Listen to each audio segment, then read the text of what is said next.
are two things that I thought I was never going to see. One was offline Google Docs, and the other is uploading to YouTube on an iPhone while you're shooting the next video, which is exactly what I'm doing. Boy, was Apple dead set against multitasking. And I guess they settled in on a very regulated, tightly buttoned up form of multitasking, because if not, you couldn't compete with Android. I mean, you can't even pause a video while you're shooting it on Apple. So, as much as Apple has this buttoned up, polished, appearance to it, it's often at great compromise. It's not out there doing the wacky experimental stuff that often gives you competitive advantage. So, everything's a two-edged sword. For your mainstream platform, you often want, for your baseline, for your foundation of it all, you often want that remarkable stability, because if anything wacky is going to go wrong, you want it to be because of things you've introduced to the picture, not because of the way the system just inherently works. And as an old Amiga computer freak, people opposed to that term. But we were freaks. Amiga users are just on another order. There's not a single Mac user out there who could compare to the, zealot, high-spirited intensity with which Amiga users loved their Amiga computers. That's just a fact. There's not a lot of objective things in the world. That's one of them. Anyway.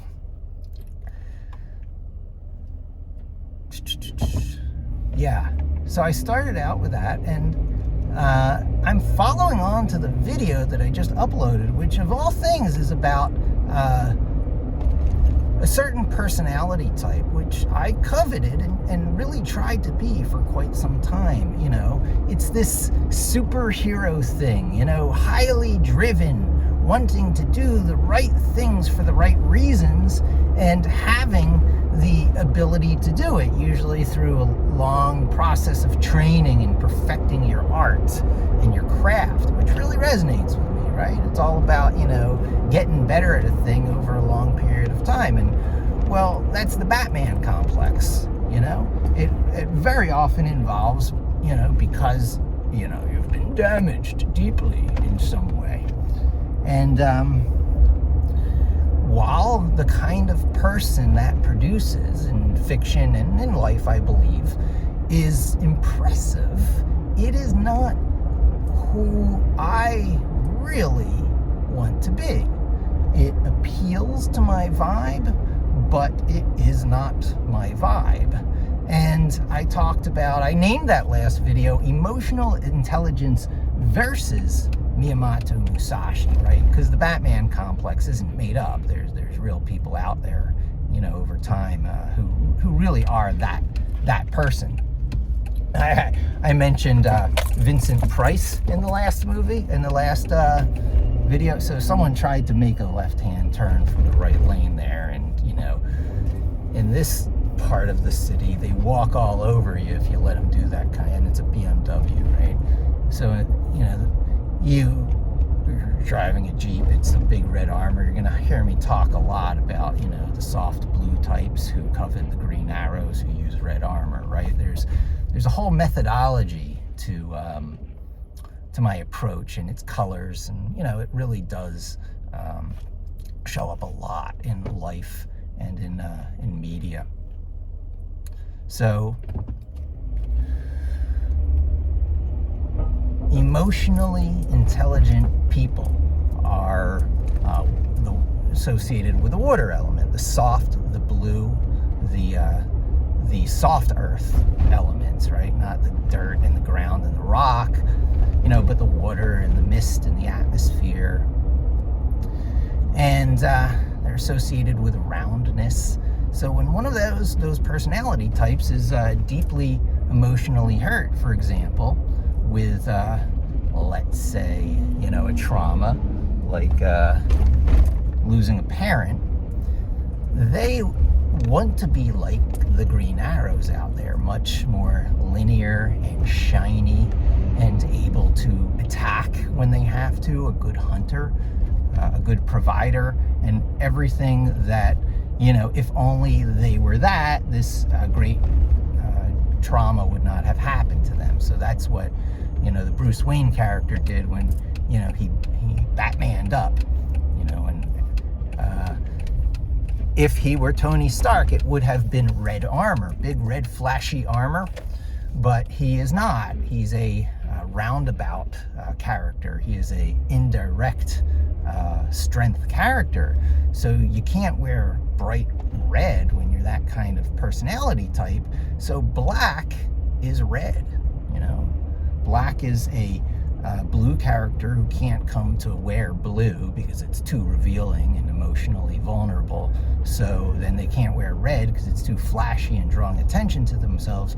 So they wear black. I mean, you see that in Steve Jobs, and these things are just recurring, personality type things. It's like reading body language. It's not 100% true, but on average, statistically, you're going to be able to make good predictions about people and their personality types from this stuff. So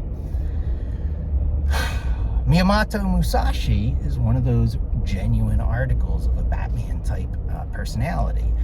Back in the day when you had your samurai battles, it wasn't for a good, batting average. It was for your life. The loser's dead, right? The art of, samurai fighting is to remove the opponent's head in one swipe so that there is no, big wars between your, warlords, right? Warlords with armies, right? They didn't want to deplete their resources with every regional conflict, so they hire samurais, and samurais go out and fight their battle for them, proxy for the warlord, and their strategy is to end the fight with just one blow. And it's very effective because, you're having a problem with your local warlord and you get a visit from the samurai, right? Just a, Eastern culture's version of a protection racket, right? Very connected to royalty and taxes and fiefdoms and enforcement. So, that personality type, as skilled and powerful as they are, they're not very emotionally mature, right? They're little boys. Jeff Bezos, Bill Gates, they're just big little boys who, because of some terrible thing in their early life, they, bear down on, proving something to everyone with a chip on their shoulder. Like Elon Musk, Steve Jobs was that way too. He was adopted, and, I'll show them for giving me up. It's all the Batman story in some way or another. But it's not emotional intelligence. It is not being at peace with yourself and having lived life with a game well played. Although it is to them, because it's all subjective and you make your own rules, right? So I think they soften up. That's why they open foundations eventually and try and do all this socially redeeming stuff. But every time I went the entrepreneurial route, or I started to, and people pushed me in that direction because, I got the skill set for it, I had almost like a vomit reaction. It's like, no way. It's what brought me to New York as a vice president of the public relations firm that launched Amazon, right? I was 1 degree separated from the .com era, just like I was 1 degree separated from the personal computer and home computer, revolution. I worked with people who created Prodigy, one of the AOL competitors in the early days. I actually worked with the guy who wrote the Q-Link software that became Prodigy, that probably was bought by AOL, I'm not sure. But, when things were being done for the first time and there was no web, and, what satisfied the need for the internet was being invented from scratch. So, I wasn't one of the people doing it. I was just around them, and I totally put them up on a pedestal and coveted them.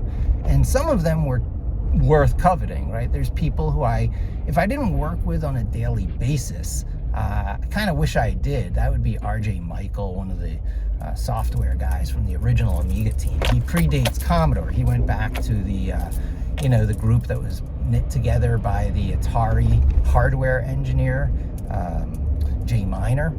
So one of Jay Miner's key hires was R.J. Michael, who created the Intuition operating system for the Amiga. And I didn't work with R.J. I would have loved to.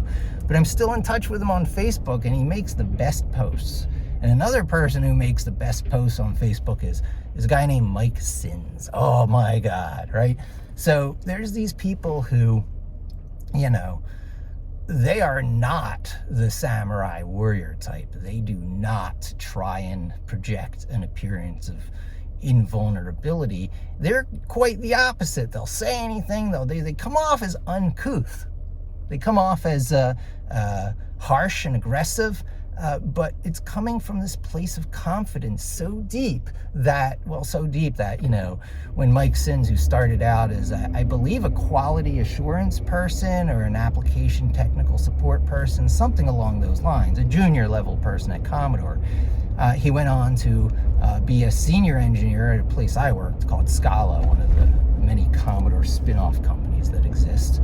And he wrote an operating system for them, for us, MMOS. It made some amazing things possible, some amazing Amiga-like things possible on the PC hardware of the day, which wasn't as cool as it was today. This was before Doom, the Doom id 3D engine that started the whole immersive world. Some would say it's Castle Wolfenstein, but no, it was id, the id Doom engine. And back in those days, Mike Sins made PC hardware sing and dance to support the Scala multimedia digital signage application. But then when he moved on, where does a guy like that move on to? He went to Microsoft. So once he schooled, Commodore and Scala in operating systems, he went on to school Microsoft in operating systems. And he was on the team that created something called Midori. And this is where I'm going to be parking for my little walk into the city. I could probably do a little bit better than this, but I got traffic going around me, so I'm going to wait. Yeah, I'm going to try and do better than this. I can get one closer spot. Yeah, all right. And Midori stands for green in Japanese, right?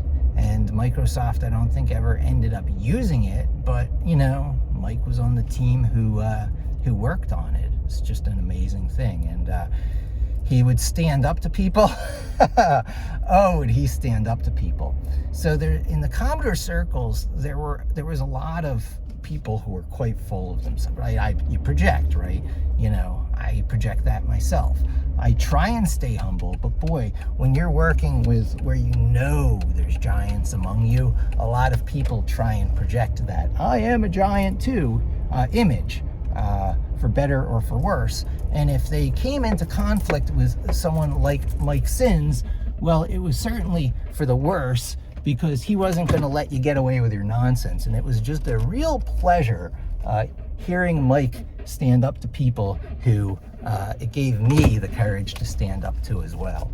And to this day, I got all these lessons from that going, how could a guy like Mike Sins, who just clearly speaks his mind and isn't doing that whole, I'm a samurai warrior thing, do so well in competitive environments where, people are gunning for you? The answer is profound competency. So his was profound competency in programming and stuff. I don't think I'm ever going to be that person, but there's other areas for which you can, become expert and allow yourself to be that emotionally, if not intelligent and mature person, on your way to that, not holding back. And so it brings me back to that Instagram video I was talking about, where he goes through all these, classic strategy, don't show your weaknesses, don't share your secrets. And I think I'm going to do a point-by-point response to that, going, no, it's for the weak and the scared. Well, if you're a samurai warrior from feudal Japan, this might be true, but in today's world, there are enough prizes distributed around a more than zero-sum game, that you can be who you are, be more honest, be on a path that you're going to look back at and say, that 60, 80, 100 years was part of a turn well played.